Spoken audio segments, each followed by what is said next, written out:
Hello, wonderful people. Welcome back to this wonderful channel where we'll bring you back-to-back updates as it dey hot. If this is your first time of joining us on this channel, please go ahead and subscribe to our channel. Make you do bam. Meanwhile, make I carry you go to the news where carry us come here today. Ohaneze Igbo has supported Enugu State governor in stopping sit at home in Enugu State.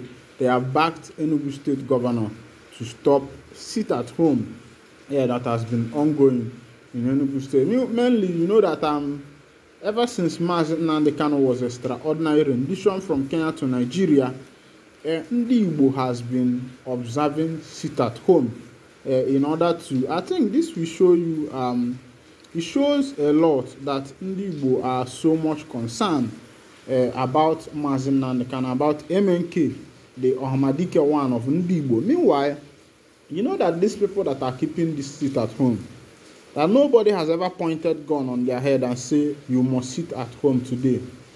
Most of them, about let me say 70% of them, are doing this thing willingly, and it has become like a custom to Ndi Igbo, especially the people in the southeastern part of Nigeria.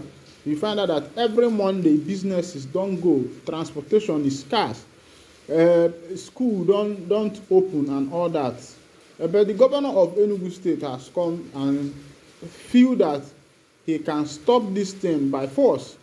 Meanwhile, the people have now been addicted to this thing, and it has become part of them that every Monday that there will be sit at home. And Ohaneze Igbo has also joined in supporting him. Let's go down to the news proper so that you can hear the full gist. It is indeed to help end sit at home in Enugu State.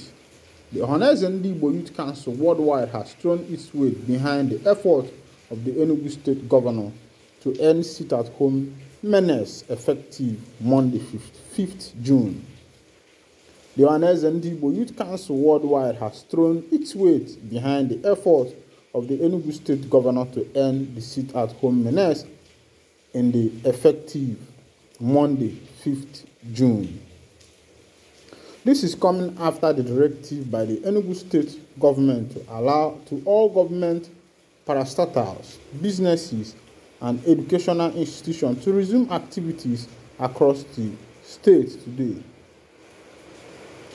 In a statement made available to journalists Sunday night, the national president of Ohaneze Igbo Youth Council worldwide, Ngozi Okonjo Iwuala, condemned the attempt by people described as infiltrators into Biafra agitation to destroy Igbo land.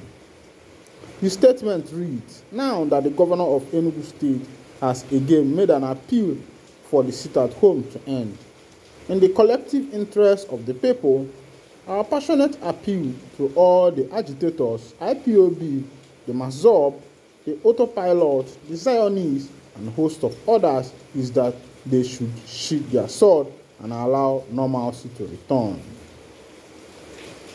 We cannot continue to allow that which has gravely hurt and destroyed Igbo lives, economy, and image to fester.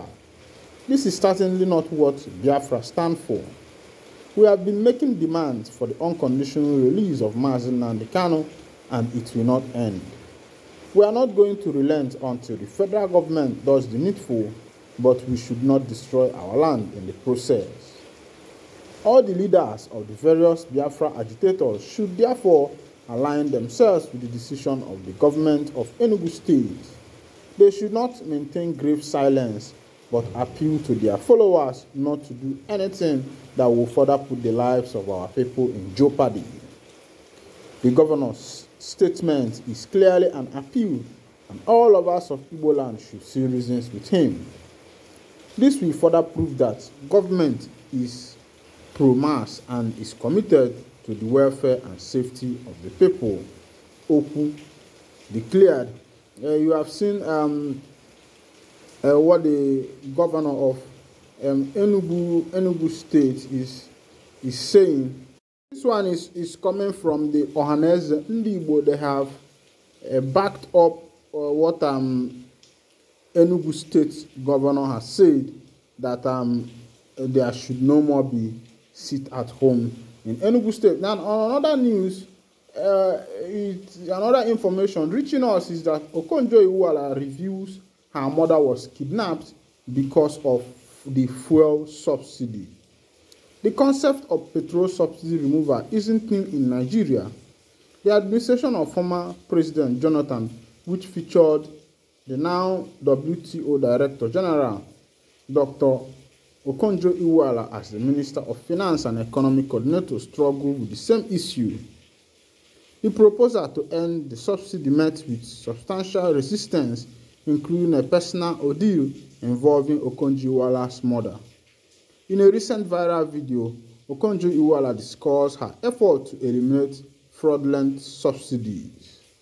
We audited about 8.4 billion worth of claims, and we found out 2.5 billion worth of fraud.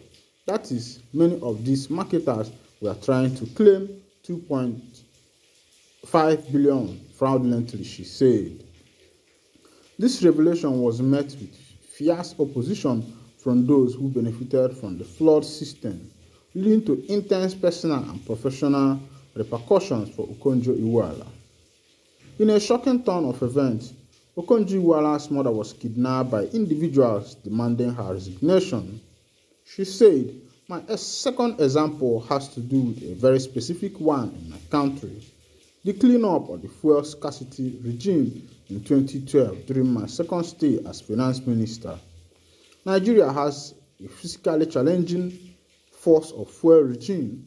The country exports crude oil and imports fuel because their refineries are in a very bad shape and provide a subsidy for the refined oil as support.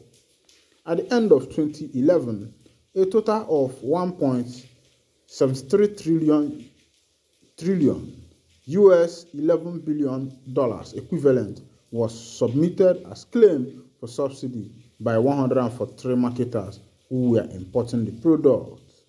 This number seems horrendous large compared to what I had last when I was in the government in 2006, which was close to $2 billion in subsidy. So we decided to study these claims.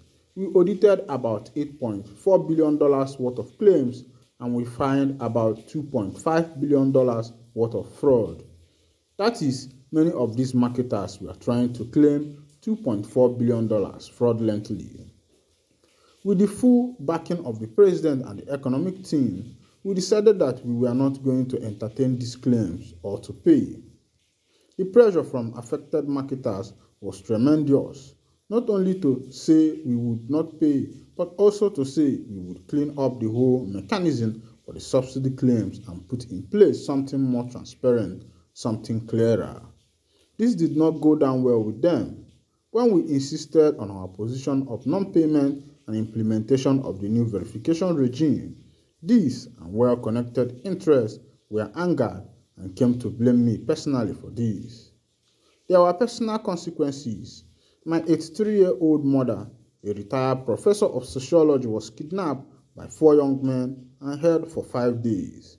She was totally terrified. She asked them why she had been kidnapped, and they told her because your daughter, the finance minister, refused to pay oil marketers their dues. The kidnappers negotiating with my brother, demanding my resignation publicly, that I should go on television publicly and announce my resignation and depart from the country as a condition for my mother's release. Needless to say, these were some of the worst days of my life. Imagine when you are in a position, you want your parents, all of whom are here with you today, and your relatives to be proud of you. You want to be a source of good for your family. You can imagine how I felt.